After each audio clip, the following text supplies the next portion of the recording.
As we saw yesterday, creation wasn't complete when jellyfish appeared, or when amphibians appeared, or when reptiles appeared, or even when mammals appeared.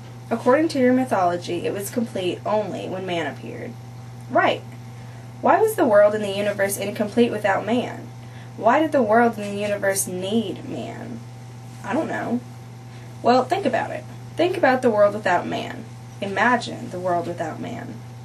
Okay, I said, and closed my eyes. A couple minutes later, I told him I was imagining the world without man. Well, what's it like? I don't know. It's just the world. Where are you? What do you mean? Where are you looking at it from? Oh, from above, from outer space.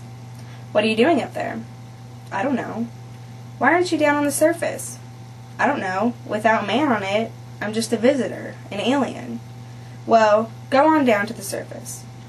Okay, I said, but after a minute I went on to say, that's interesting. I'd rather not go down there.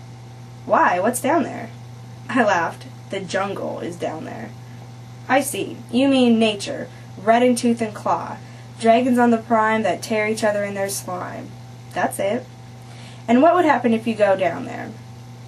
I'd be one of the ones the dragons were tearing in their slime. I opened my eyes in time to see Ishmael nodding, and it is at this point that we begin to see where man fits into the divine scheme. The gods didn't mean to leave the world a jungle, did they? You mean in our mythology? Certainly not.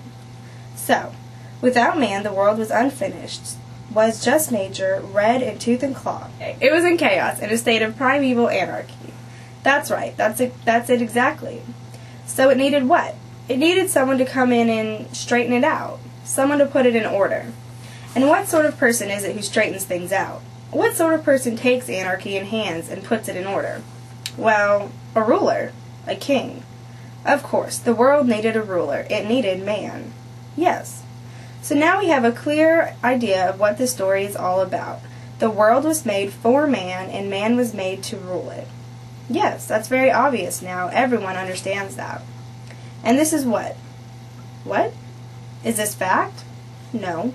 Then what is it? It's mythology, I said, of which no trace is to be found in your culture. That's right. Once again, Ishmael stared at him glumly through the glass. Look, I said after a bit, the things you're showing me, the things you're doing, are almost beyond belief. I know that. But it's not just in me to leap up out of my chair while striking my brow and crying, my God, this is incredible. He wrinkled his forehead thoughtfully, for a moment before saying, What's wrong with you, then? He seemed so genuinely concerned that I had to smile. All frozen inside, I told him, an iceberg. He shook his head, sorry for me. To return to our subject, as you say, it took man a long, long time to tumble to the fact that he was meant for greater things than he could achieve living like a lion or a wombat. For some 3 million years he was just part of the anarchy, was just one more creature rolling around in the slime. Right. It was only about 10,000 years ago that he finally realized that his place was not in the slime. He had to lift himself out of the slime and take this place in hand and straighten it out. Right? But the world didn't meekly submit to human rule, did it? No. No, the world defied him. What man built up, the wind and rain tore down. The fields he cleared for his crops and his villages the jungle fought to reclaim. The seeds he sowed, the birds snatched away. The shoots he nurtured, the insects nibbled. The harvest he stored, the mice plundered. The animals he bred and fed, the wolves and foxes stole away. The mountains, the rivers, and the ocean stood in their places and would not make way for him. The earthquake, the flood, the hurricane, the blizzard, and the drought would not disappear at his command. True. The world would not meekly submit to man's rule, so he had to do what to it? Well, what do you mean? If the king comes to a city that will not submit to his rule, what does he have to do? He has to conquer it. Of course, in order to make himself the ruler of the world, man first had to conquer it.